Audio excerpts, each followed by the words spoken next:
Hello everyone and welcome back to my channel. आज की इस वीडियो में फार्मास्यूटिकल इनऑर्गेनिक केमिस्ट्री का एक टॉपिक कवर करूंगे, एक्सपेक्टोरेंट। एक कंप्लीट टॉपिक इस वीडियो में आज हम कवर करेंगे। सो बेसिकली मुझे काफ़ी सारे मेल्स भी आ रहे थे, आप लोग कमेंट भी कर रहे थे about these topics, B pharma first semester के टॉपिक्स के लिए। तो जो स्टूडेंट एडमिशन लेना चाहते हैं, आई जस्ट डोंट नो कि 12th के एग्जाम्स का क्या होगा। आई मीन वो पोस्टपोन होंगे या बाद में होंगे या फिर आप ऐसे ही पास कर दिए जाओगे, उसके बारे में मुझे नहीं मालूम है। लेकिन जो स्टूडेंट्स, जो भी कोई सॉल्यूशन होगा गवर्नमेंट जो भी डिसाइड करेगी, लेकिन जो स्टूडेंट एडमिशन लेना चाहते हैं वो प्रिपेयर कर सकते हैं with the help of already जो अपलोड है वीडियोस, उनकी हेल्प से, और जो मैं अभी जो पढ़ा रही हूँ उनकी हेल्प से आप बी फार्मा फर्स्ट सेमेस्टर का जो सिलेबस है उसको प्रिपेयर कर सकते हैं। जो आपको फर्स्ट सेमेस्टर में पढ़ाया जाएगा वो वीडियोस मैं अपलोड कर रही हूँ। एंड जो भी मैं वीडियोस अपलोड कर रही हूँ या जो भी सिलेबस में रेफर कर रही हूँ वो एज पर पीसीआई है, जो कि सभी जगह पे एप्लीकेबल होता है। कोई भी यूनिवर्सिटी हो, इट इज़ AKTU या फिर कोई भी प्राइवेट यूनिवर्सिटी हो, वो सभी जगह पे एप्लीकेबल होता है। फार्मेसी काउंसिल ऑफ इंडिया से डिसाइड किया हुआ सिलेबस में रेफर करती हूँ। आज की इस वीडियो को हम स्टार्ट करते हैं। एक्सपेक्टोरेंट का डेफिनेशन, इवन सभी कैटेगरीज, जितनी भी कैटेगरीज सिलेबस में है, even it is expectorant, cathartics, emetics, antidote, poison, उन सभी का डेफिनेशन मैंने कवर करा दिया था। मैंने वो वीडियो अपलोड कर दी थी डेफिनेशन से रिगार्डिंग, उसका लिंक मैं प्रोवाइड कर दूंगी डिस्क्रिप्शन बॉक्स में, आप उसे चेक कर सकते हैं। तो यहाँ पे मैंने एक्सपेक्टोरेंट का डेफिनेशन मेंशन नहीं किया है, उससे आगे का हम इसमें पढ़ाएंगे।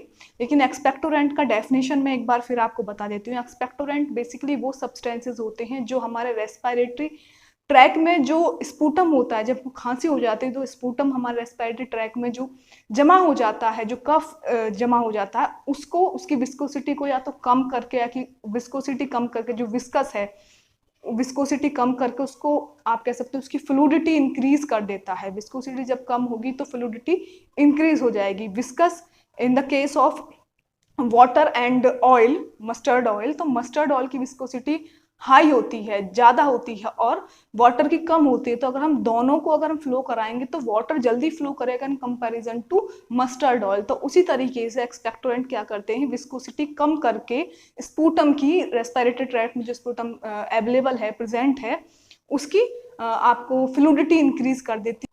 या फिर क्या करते हैं कि जितना भी स्पूटम प्रेजेंट है रेस्पिरेटरी ट्रैक में, उसकी जो क्वांटिटी है उसको इंक्रीज कर देते हैं, ताकि हल्का सा खांसने पर भी वो स्प्लेट आउट हो जाए, हम उसको बाहर रिलीज आउट कर पाएं। ये बेसिकली काम होता है एक्सपेक्टोरेंट का, ये डेफिनेशन होती है एक्सपेक्टोरेंट की। अब इसमें एग्जाम्पल्स हैं, जैसे अमोनियम क्लोराइड, यहाँ पे मैंने मेंशन किया हुआ है ammonium chloride, potassium iodide, as per the PCI syllabus दो मेंशन किए हुए हैं इसके example, ammonium chloride and potassium iodide. तो वो मैं दोनों ही आज की इस वीडियो में कवर करूंगी। एक्सपेक्टोरेंट के केस में कभी कभी ऐसा भी होता है कि पेशेंट अगर ज़्यादा वीक है, तो अगर हम उसको एक्सपेक्टोरेंट दे रहे हैं और उसकी क्वांटिटी हम हाई दे रहे हैं, तो कभी कभी ऐसा होता है कि MSC इफेक्ट भी हो जाता है, यानी कि वोमिट भी कर देता है पेशेंट। तो हमको, जो हम एक्सपेक्टोरेंट किसी भी पर्टिकुलर को, किसी पेशेंट को हम दे रहे हैं, तो हमें ये ध्यान रखना है कि उस पेशेंट का टॉलरेंस कितना है, यानी कि क्षमता कितनी है एक्सपेक्टोरेंट या कोई भी पर्टिकुलर ड्रग को सहन करने की। तो ये सब चीज़ें हमें ध्यान में रखनी है। तो ये डेफिनेशन हो गई। नाउ मूविंग टू क्लासिफिकेशन और टाइप्स ऑफ एक्सपेक्टोरेंट। तो यहाँ पे मैंने मेंशन किए हैं क्लासिफिकेशन ऑफ एक्सपेक्टोरेंट में, it is possible to classify expectorant in according to their mechanism of action into two categories as per the MOA, यानी mechanism of action of expectorant. We can classify expectorant in two categories. कौन कौन सी categories है? Number first है sedative expectorants, number second है stimulant expectorants. These both categories को हम, इन दोनों कैटेगरीज में हम क्लासीफाई कर सकते हैं एक्सपेक्टोरेंट को एज पर उसका mode of action, mechanism of action क्या है, यानी कैसे वर्क करता है वो, राइट। तो नंबर फर्स्ट हम पढ़ते हैं सिडेटिव एक्सपेक्टोरेंट। सिडेटिव एक्सपेक्टोरेंट्स क्या होते हैं? These are stomach irritant expectorant which are able to produce their effect through stimulation of gastric reflexes. ये expectorant, sedative expectorant stomach irritant expectorant होते हैं। स्टोमक इरिटेंट क्या होते हैं? एक्सपेक्टोरेंट जो कि एबल होते हैं प्रोड्यूस करने में अपना इफेक्ट, किसके थ्रू? स्टिमुलेशन के थ्रू अपना इफेक्ट प्रोड्यूस आउट करने में एबल होते हैं। स्टिमुलेशन किसका स्टिमुलेशन करते हैं? ऑफ गैस्ट्रिक रिफ्लेक्सेस का स्टिमुलेशन ये करते हैं। अब एग्जाम्पल है यहाँ पर, एग्जाम्पल बिटर ड्रग्स हैं जैसे इंडियन स्क्विल है, सेनेगा है, और कंपाउंड्स जैसे कि antimony, potassium tartrate, ammonium chloride, sodium citrate, potassium iodate. तो these all are the example of sedative expectorant. तो सिडेटिव एक्सपेक्टोरेंट का क्या डेफिनेशन हुआ? वो एक्सपेक्टोरेंट यानी कि जो स्टोमक इरिटेंट कॉज करते हैं थ्रू किसके, स्टिमुलेट करके गैस्ट्रिक रिफ्लेक्सिस को, ठीक है, वो होते हैं हमारे सिडेटिव एक्सपेक्टोरेंट। स्टोमक इरिटेंट होते हैं और एबल होते हैं प्रोड्यूस करने के लिए अपना इफेक्ट किसके थ्रू, स्टिमुलेशन के थ्रू। और किसका स्टिमुलेशन करते हैं? गैस्ट्रिक रिफ्लेक्सिस का स्टिमुलेशन करते हैं। Now moving to second type जो कि है स्टिमुलेंट एक्सपेक्टोरेंट। ये बेसिकली क्या होता है? These are the expectorant which bring about a stimulation of secretory cells of respiratory tract directly और इनडायरेक्टली। ये क्या करते हैं? ये एक्सपेक्टोरेंट लाते हैं एक स्टिमुलेशन किसमें, ऑफ सिक्रेटरी सेल्स में, किसकी, रेस्पिरेटरी ट्रैक की। रेस्पिरेटरी ट्रैक की जो सिक्रेटरी सेल्स हैं उसमें स्टिमुलेशन ये प्रोवाइड करते हैं, डायरेक्टली प्रोवाइड करें या इनडायरेक्टली प्रोवाइड करें, तो उनको हम कहते हैं stimulant expectorant. Since these drug stimulate secretion, more fluids get produce in respiratory tract and sputum is diluted. अब जैसे मैंने एक्सपेक्टोरेंट का डेफिनेशन में बताया कि फ्लूइडिटी इंक्रीज करता है या फिर वॉल्यूम को इंक्रीज करता है, तो कैसे इंक्रीज होते हैं कि ये जो ड्रग्स हैं जो कि स्टिमुलेंट एक्सपेक्टोरेंट में आएंगे, एग्जाम्पल मैंने नीचे मेंशन किया वो बताऊंगी मैं, ये ड्रग्स क्या करेंगे, स्टिमुलेट करेंगे सिक्रीशन को, मोर फ्लूइड जो है वो प्रोड्यूस होगा रेस्पिरेटरी ट्रैक में, और रेस्पिरेटरी ट्रैक में जब ज्यादा जो फ्लूइड है वो प्रोड्यूस हो रहा है तो हमारा स्पूटम जो है वो डायल्यूट हो जाएगा, डायल्यूट होकर उसकी विस्कोसिटी कम हो जाएगी, फ्लूइडिटी इंक्रीज हो जाएगी, हम उसको इजीली रिलीज आउट कर सकते हैं हम अपनी बॉडी से।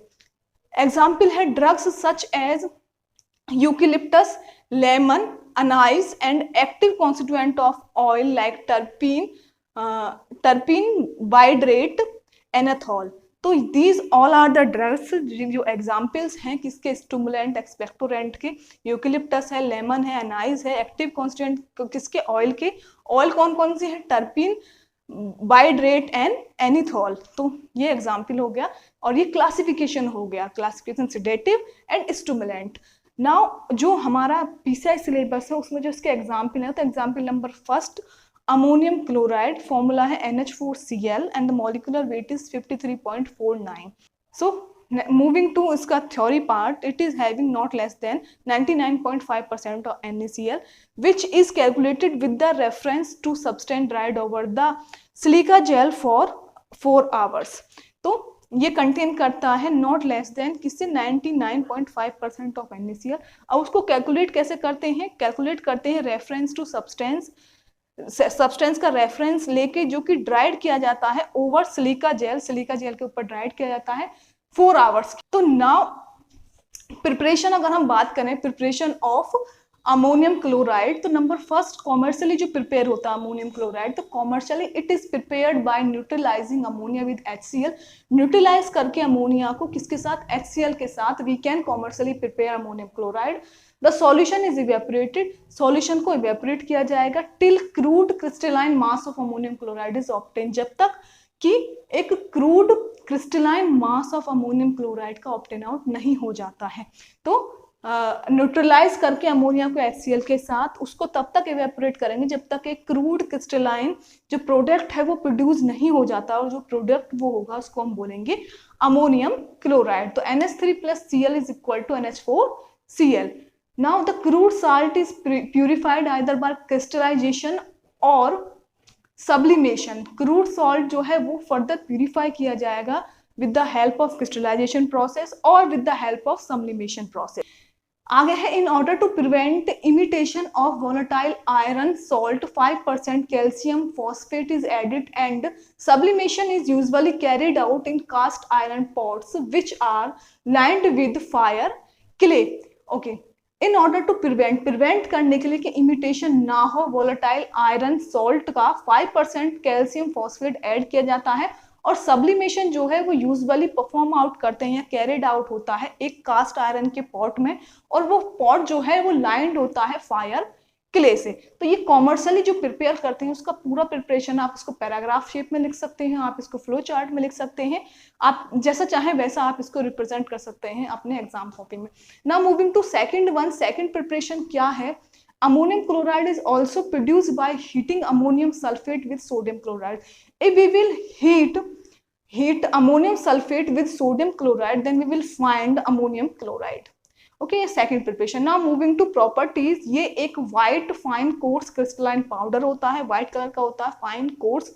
फाइन यानी कि फाइन हो सकता है, या कोर्स फाइन पार्टिकल्स यानी कि समान, आप कह सकते हो समान शेप वाले बहुत फाइन पार्टिकल्स, या कोर्स पार्टिकल दरदरे आप कह सकते हो पार्टिकल्स, कैसे भी शेप में ये फाइन ऑब्टेन आउट हो सकता है, सॉरी। तो व्हाइट होगा कलर में, फाइन या कोर्स क्रिस्टलाइन पाउडर होगा। ये कंटेन करता है कूलिंग सलाइन टेस्ट। जब हम इसको टेस्ट करेंगे तो कूलिंग सलाइन टेस्ट ये कंटेन करता है। So it is slightly hygroscopic, slightly hygroscopic होता है। हाइग्रोस्कोपिक का मतलब है वाटर लविंग, मॉइस्चर गेन करता है। It is soluble in 2.6 parts of water. Water में अगर सॉल्युबल करेंगे तो वाटर के 2.6 पार्ट में ही सॉल्युबल होगा। 1.4 पार्ट बॉइलिंग वाटर के में सॉल्युबल होगा, और 100 पार्ट्स यानी कंप्लीटली सॉल्युबल होगा अल्कोहल में। 0.8% weight by volume of ammonium chloride is isotonic with serum. 0.8% weight by volume का अगर हम सॉल्यूशन प्रिपेयर करेंगे, वेट बाय वॉल्यूम क्यों है यहाँ पे? वेट बाय वॉल्यूम इसलिए है क्योंकि अमोनियम क्लोराइड को हम वे कर रहे हैं, उसको एक सॉलिड हम उसको वे कर रहे हैं, उसको हम जिसमें डिजोल्व कर रहे हैं वो एक वॉल्यूम है। वॉल्यूम का मतलब कि लिक्विड है, तो वेट बाय वॉल्यूम का अमोनियम क्लोराइड सॉल्यूशन एक आइसोटोनिक होता है सीरम के साथ।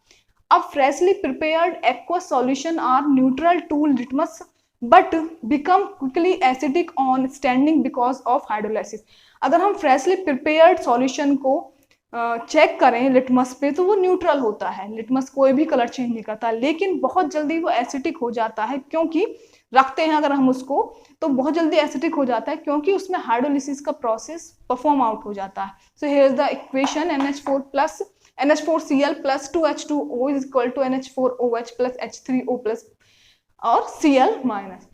ये प्रॉपर्टीज हैं, आप चाहें तो जैसे फिजिकल प्रॉपर्टीज हेडिंग लिख के भी आप, जैसे इसकी फिजिकल प्रॉपर्टीज क्या है, कलर में कैसा है, टेस्ट कैसा है, सलाइन टेस्ट है, क्रिस्टलाइन है, कोर्स पाउडर है, तो इसको फिजिकल प्रॉपर्टीज में आप मेंशन कर सकते हैं। उससे नीचे जिसमें मैं सॉल्युबिलिटी मेंशन किया है कि सॉल्युबल किस किस में, कितने पार्ट में सॉल्युबल है, उसमें आप उसको आप केमिकल प्रॉपर्टीज हेडिंग देके उसमें आप मेंशन कर सकते हो। इस तरह से इसको भी, लिटमस वाले को भी आप केमिकल प्रॉपर्टीज में मेंशन कर सकते हो। It's up to you how you want to present your answer in your answer sheet. इसका जो एक फोटो है वो भी मैं मेंशन कर दूंगी वीडियो में। So moving to next one, हम नेक्स्ट वाले में जो पोटेशियम आयोडाइड है और अमोनियम क्लोराइड का रिमेनिंग पार्ट में कवर किए देती हूँ नेक्स्ट स्लाइड में। सो अमोनियम क्लोराइड के जो आगे टेस्ट यानी कि test for identity, test for purity, action and uses. तो टेस्ट फॉर आइडेंटिटी यानी कि हम उसको आइडेंटिफाई कैसे करेंगे, हमारा जो प्रिपरेशन या फिर जो रिएक्शंस हमने परफॉर्म आउट किए उसके बाद अमोनियम क्लोराइड कैसे हम फाइंड आउट करेंगे कि जो रिएक्शन से जो एंड प्रोडक्ट जो हमको मिला है वो हमारा अमोनियम क्लोराइड ही है। तो टेस्ट फॉर आइडेंटिटी के लिए it's gives reaction which are characteristic of ammonia, salt and chloride. तो ये ऐसी रिएक्शन देता है जो कि कैरेक्टरिस्टिक होती हैं किसके लिए, अमोनिया, सॉल्ट और क्लोराइड के लिए। तो by those reaction we can easily identify कि ये अमोनियम क्लोराइड है। सेकंड है test for purity. So to find out the purity of NH4Cl या फिर जो हमारा एंड प्रोडक्ट है, हम परफॉर्म करेंगे AsFe और heavy metals loss on drawing, जो कि ड्राइंग जो है वो लॉस ऑन ड्राइंग जो उसका होना चाहिए वो 5% वेट बाई वेट से ज़्यादा नहीं होना चाहिए, और सल्फेटेड एस जो है वो 0.1% वेट बाई वेट से ज़्यादा नहीं होनी चाहिए। और जो pH of 5% wait wise solution, अगर हम वेट वाइज वॉल्यूम का सॉल्यूशन अगर हम बनाते हैं 5% का उस एंड प्रोडक्ट का, तो उसका जो pH है वो 4.5 से 6 के बीच में होना चाहिए। तो अगर ये सारे जो क्राइटेरियाज हैं उन पर वो ओके है तो हम इजीली फाइंड आउट कर सकते हैं कि इसकी प्योरिटी कितनी है, कितना प्योर फॉर्म में है। Now we will move to action and uses of NH4Cl। NH4Cl exhibit करता है 3 प्रिंसिपल फार्माकोलॉजिकल एक्शन जो कि डिपेंड करते हैं डोज पर। तो नंबर फर्स्ट है it act maintaining acid base equilibrium of body fluids, determination of amino acid produce ammonia which are excreted in kidney in the process sodium ion are retained. ये help करता है maintain करने में acid base का जो equilibrium है body fluid में, उसको मेंटेन करने में हेल्प करता है। डीएमिनेशन करता है अमीनो एसिड का, प्रोड्यूस अमोनिया, जो अमोनिया प्रोड्यूस करते हैं, विच इज जो कि एक्सर्टेड होते हैं किडनी में, and in the process sodium ion are retained, और इस प्रोसेस में सोडियम आयन जो है वो रिटेन्ड हो जाते हैं। So now if we will talk about the second pharmacological action, तो NH4Cl माइल्ड एक्सपेक्टोरेंट की तरह काम करता है और डाइफोरेटिक की तरह काम करता है। डाइफोरेटिक क्या होता है? बेसिकली डाइफोरोसिस एक प्रोसेस होती है जिसमें यूजुअली जो है जितना हम स्वेट करते हैं उससे ज़्यादा स्वेटिंग होती है। सो अगर हम इसको कंज्यूम करते हैं तो प्रेस्पिरेशन ये इंक्रीज कर देगा, तो उसको डाइफोरेटिक बोलते हैं। When administration in small doses, तो माइल्ड एक्सपेक्टोरेंट की तरह काम करेगा और डाइफोरेटिक की तरह काम करेगा जब हम इसको एडमिनिस्ट्रेशन इसका कराएंगे स्मॉल डोजेस में, स्मॉल डोज अगर हम लेंगे इसकी। थर्ड फार्माकोलॉजिकल एक्शन क्या है? The diuretic effect is because of utilization of ammonia cation in conversion into urea and in process portion H+ and Cl- ion are form. तो इसमें क्या है?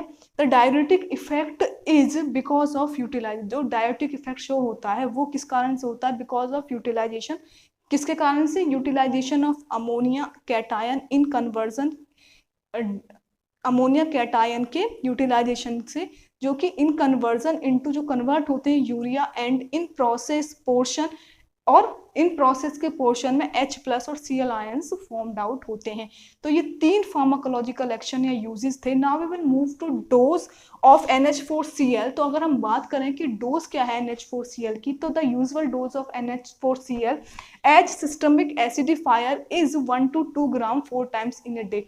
अगर हम इसको एज सिस्टमिक एसिडिफायर के यूज में के तौर पे यूज कर रहे हैं, then the dose will be 1 to 2 gram 4 times in a day, 1 से 2 gram 4 times in a day होगी।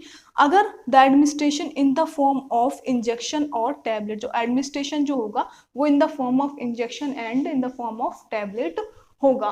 For expectorant action the dose जो रिक्वायर्ड डोज होगी वो होगी 0.3 to 0.5 ग्राम डोज, वो यूज करेंगे हम। स्टोरेज क्या है? स्टोर करेंगे हाईली क्लोज्ड कंटेनर में, हाईली क्लोज जो ठीक तरह से क्लोज कंटेनर जो होगा उसमें हम इसको स्टोर करेंगे। इनकम्पैटिबिलिटीज क्या है? यानी कि जिस कोई ऐसा केमिकल सब्सटेंस जिसके साथ ये इनकम्पैटिबल है, तो वो है it is incompatible with alkali, lead and silver salt, तो उनके साथ ही इनकम्पैटिबल है।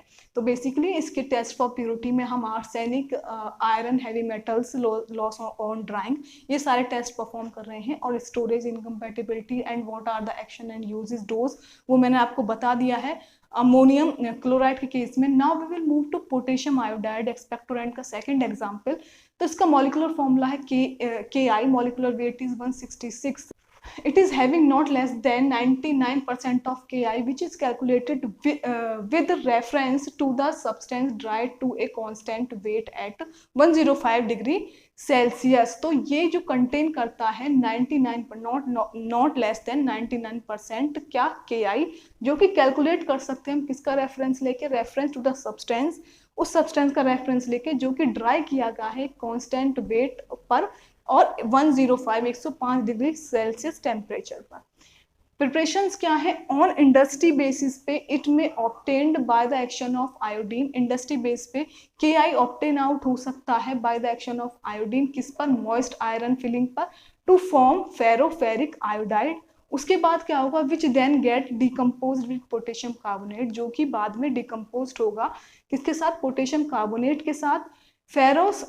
Ferric oxide is filtered out, ferric oxide जो उसको फिल्टर कर लेंगे। The filtrate then get decompose, और जो फिल्ट्रेट है वो अगेन क्या होगा? डिकम्पोज होगा किसके साथ? पोटेशियम कार्बोनेट के साथ। तो ये फर्स्ट प्रिपरेशन मेथड है जो कि इंडस्ट्री बेस पे किया जाता है।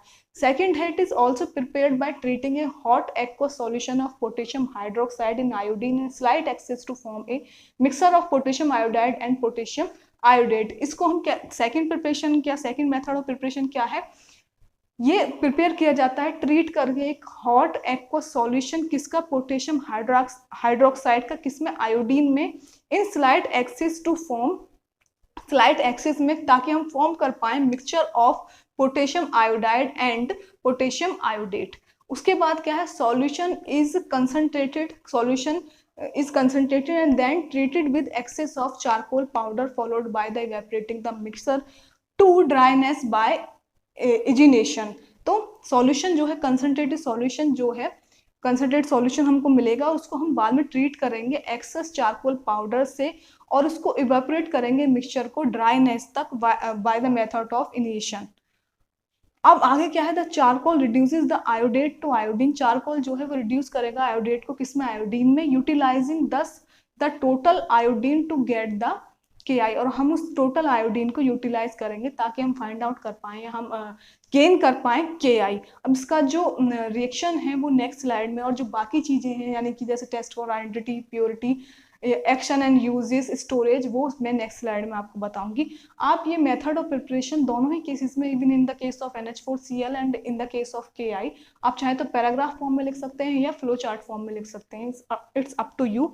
और for B pharma first semester student, अगर आप फार्मास्यूटिकल इनऑर्गेनिक केमिस्ट्री में काफ़ी सारे इस तरह के प्रोडक्ट्स और काफ़ी सारे एग्जाम्पल्स हैं उनके, तो उसमें सभी में आपको जो पढ़ना होगा वो सेम चीज़ें पढ़नी होंगी, यानी कि किसी की भी प्रिपरेशन, उसके एक्शन और यूजेस, उसका स्टोरेज क्या है और रिएक्शंस क्या है प्रिपरेशन की, वो सब चीज़ें कॉमन रहेंगी। तो आप उसको प्रिपेयर कर सकते हो, लाइक ऐसे प्रिपेयर कर सकते हो कि आप एक चार्ट टाइप का फॉर्म कर सकते हो जिसमें आप क्लासीफाई इस तरीके से, तो नेम ऑफ दैट ड्रग यानी जैसे KI है, देन उसका preparation method,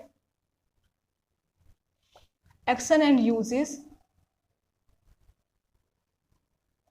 and storage condition या storage.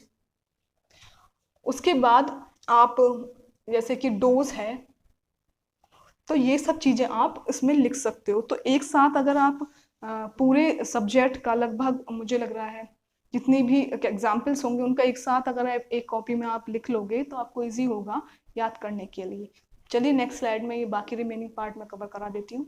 So here are the preparation reaction of KI, potassium iodide, 6KOH plus 3I2 is equal to 5KI plus KiO3 plus 3H2O. Second one is KiO3 plus 3C will be equal to Ki plus 3CO. Now we will move to properties of KI. So if we will talk about the properties of KI, तो ये colourless transparent crystals होते हैं, white granular powder भी हो सकता है, odourless होता है, having a saline and bitter taste, bitter और सलाइन टेस्ट होता है, same as the previous one, ammonium chloride. It is soluble in water, glycerine, alcohol and acetone. Soluble होता है वाटर में, ग्लिसरीन में, एल्कोहल में और एसीटोन में। आइडेंटिफिकेशन क्या कैसे कर सकते हैं, it gives reactions which are characteristic of potassium and iodine. ये वो रिएक्शंस देता है जो कि कैरेक्टरिस्टिक्स होती है किसके लिए, पोटेशियम और आयोडीन के लिए। तो टेस्ट फॉर प्यूरिटी के लिए सारे टेस्ट मेंशन हैं, आर्सेनिक है, CaBa, sulphate, alkalinity, loss of on drawing and heavy metals. तो ये सारे टेस्ट हम परफॉर्म करेंगे for testing the purity of KI, यानी कि जो एंड प्रोडक्ट हमको इन रिएक्शन से मिलेगा उसके लिए। अब ये टेस्ट फॉर प्योरिटी के लिए कौन कौन से टेस्ट हैं ये मैंने यहाँ पे मेंशन कर दिया, लेकिन ये कैसे परफॉर्म किए जाते हैं वो भी अगर आप चाहते हैं मैं मेंशन करूँ या फिर मैं बताऊं तो आप मेरे को कमेंट बॉक्स में बता सकते हैं। अगर आप चाहते हैं तो मैं ये एक्सप्लेन भी कर दूंगी। Now moving to uses, it is used internally for supplying iodine for treatment of thyroid deficiency. In the case अगर पेशेंट को किसी को थायराइड की डेफिशिएंसी है तो इंटरनली हम इसको यूज करते हैं सप्लाई करने के लिए आयोडीन को। सलाइन डायूरेटिक होता है, माइल्ड एंटी फंगल एक्टिविटी भी होती है, क्योंकि ये एक्सपेक्टोरेंट का एक एग्जाम्पल है तो ऑब्वियसली बात है इसका यूज एज एन एक्सपेक्टोरेंट हम करेंगे ही करेंगे। लेबोरेटरी में एक्सटेंसिव यूज है इसका प्रिपेयर करने में solution of iodine and also use as a mild reducing agent. So these all are the uses.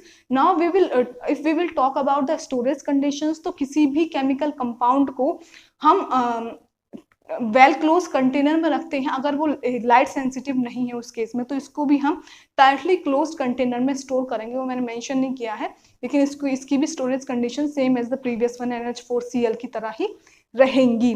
सो ये कंप्लीट मैंने कर दिया है expectorant with their classification and with their both of the examples, और उनको डिटेल मैंने यहाँ पे पढ़ा दिया है।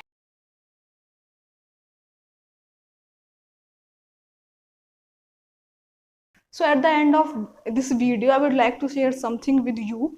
Actually previous year में 2020 में मैं सारा ही कंटिन्यू करने वाली थी, मैं कंप्लीट सिलेबस आपका कराने वाली थी, लेकिन लॉकडाउन की वजह से कुछ चीज़ें ऐसी हुई कि समान रूल नहीं आया हर एक यूनिवर्सिटी के लिए कि सभी यूनिवर्सिटीज़ को ऑनलाइन एग्ज़ाम कराने हैं। कुछ यूनिवर्सिटीज़ में ने बिना पेपर लिए या फिर बिना एग्ज़ाम कराए ही स्टूडेंट्स को पास कर दिया, उनके इंटरनल जो मार्क्स थे उसके अकॉर्डिंग या फिर जो भी उनका प्रोसेस रहा। कुछ यूनिवर्सिटीज़ ने ऑनलाइन एग्ज़ाम कराए, इवन कुछ यूनिवर्सिटीज़ के एग्ज़ाम अब भी रिमेनिंग है, फर्स्ट सेमेस्टर के बच्चों के एग्ज़ाम अभी भी रिमेनिंग है। तो जब मैं ये वीडियोस अपलोड कर रही थी कंटिन्यू फर्स्ट सेमेस्टर की, तो most of you were asking कि मैम सेकंड सेमेस्टर की वीडियो अपलोड कीजिए क्योंकि हम फर्स्ट सेमेस्टर का एग्ज़ाम दे चुके हैं। जब मैं सेकंड सेमेस्टर की वीडियोस अपलोड कर रही थी तो आप में से ही कुछ बोल रहे थे कि मैम हमारा फर्स्ट सेमेस्टर ही अभी रिमेनिंग है, आप सेकंड सेमेस्टर की वीडियोस क्यों अपलोड कर रही हैं। तो it was little confusing for me. So मैंने फिर सेकंड सेमेस्टर के लिए ही मूव किया, क्योंकि जो आसपास की जो यूनिवर्सिटीज़ थी या फिर जो बड़ी यूनिवर्सिटीज़ हैं उनके एग्ज़ाम हो चुके थे, तो उनका रेफरेंस लेते हुए मैंने सेकंड सेमेस्टर को ही प्रेफरेंस दी, मैंने उसी की वीडियो अपलोड करनी स्टार्ट की। लेकिन अब क्या हो रहा है कि अब जैसे कि अगेन लॉकडाउन है, हम सब वर्क फ्रॉम होम कर रहे हैं, तो what I was thinking, because मेरे पास डेली बेसिस पे काफ़ी मेल आते हैं, कमेंट बॉक्स में भी कुछ लोग बोलते हैं इसके लिए, and I was also thinking कि मैं ये कंप्लीट ही करा दूं ताकि जो 12th में जो स्टूडेंट्स हैं और वो प्लान कर रहे हैं कि हमको बी फॉर्म में एडमिशन लेना है, उनके लिए बेनिफिट हो, और जो ऐसे स्टूडेंट्स रह गए हैं जिनका आप कह सकते हो कि अभी एग्ज़ाम बाकी हैं, तो उनके लिए भी ये बेनिफिट हो, क्योंकि अभी सेकंड सेमेस्टर की भी वीडियोस में अपलोड करूंगी और फर्स्ट सेमेस्टर की भी वीडियोस में अपलोड करूंगी जितना पॉसिबल हो पाएगा। सो यही बात मैं आपको बताना चाहती थी, hope you will understand. So this is it for today's video. अगर आपको पसंद आई वीडियो तो वीडियो को लाइक करें, कमेंट करके बताएं कि आपको वीडियो कैसी लगी, एंड चैनल को सब्सक्राइब करें, इस वीडियो को अपने दोस्तों के साथ शेयर करें। And thank you for watching this, and thank you for your all love and support. Thank you very much.